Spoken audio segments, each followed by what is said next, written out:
नमस्कार दोस्तों, स्वागत है हमारे इस YouTube चैनल ग्रो अप में। दोस्तों, आज के इस वीडियो में हम जानेंगे कि महाभारत युद्ध के बाद विधवा हुई औरत के साथ क्या हुआ।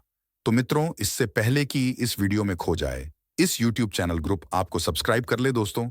महाभारत युद्ध पौराणिक युग में लड़ा गया सबसे बड़ा युद्ध था, जिसमें लाखों की संख्या में योद्धा वीर गति को प्राप्त हुए थे।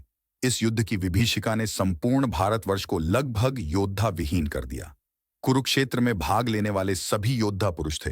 लेकिन दर्शकों, क्या आप जानते हैं कि युद्ध के बाद वीर गति को प्राप्त हुए सैनिकों की पत्नियों का क्या हुआ? आओ मिलकर जानते हैं क्या हुआ था महाभारत युद्ध के विधवाओं का, युधिष्ठिर का राज्याभिषेक। इस कथा का वर्णन महाभारत ग्रंथ के आश्रमवासी पर्व के 33वें अध्याय में पढ़ने को मिलता है। कथा के अनुसार महाभारत युद्ध के पश्चात पांडुपुत्र युधिष्ठिर का हस्तिनापुर के नरेश के रूप में राज्याभिषेक हुए। उसके पश्चात पांचों पांडव राजकाज के साथ साथ अपने ज्येष्ठ पिता धृतराष्ट्र, बड़ी मां गांधारी और माता कुंती की दिन रात सेवा किया करते थे। पांडवों की सेवा से धृतराष्ट्र और गांधारी धीरे धीरे अपने पुत्रों के शोक से बाहर आ गए। इसी तरह 15 वर्ष का समय बीत गया।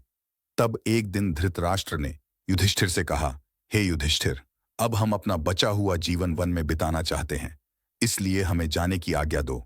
अपने ज्येष्ठ पिता की बातों को सुनकर युधिष्ठिर दुखी हो गए, परंतु विदुर के समझने पर उन्होंने धृतराष्ट्र सहित गांधारी, माता कुंती और विदुर को वन जाने की आज्ञा दे दी।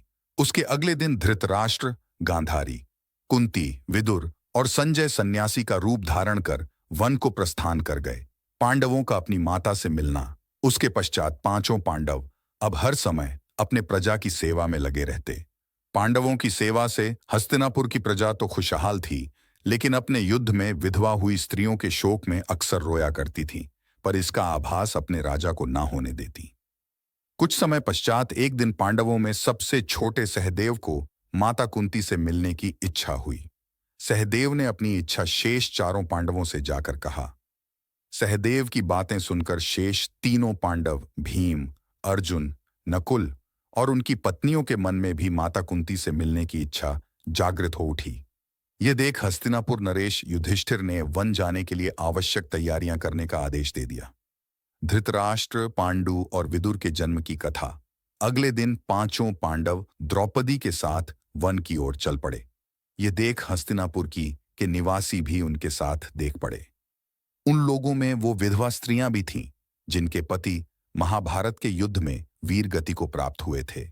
वन पहुंचकर पांचों पांडव उस आश्रम में गए जहां सभी निवास कर रहे थे। बांकी के हस्तिनापुर निवासी उसी आश्रम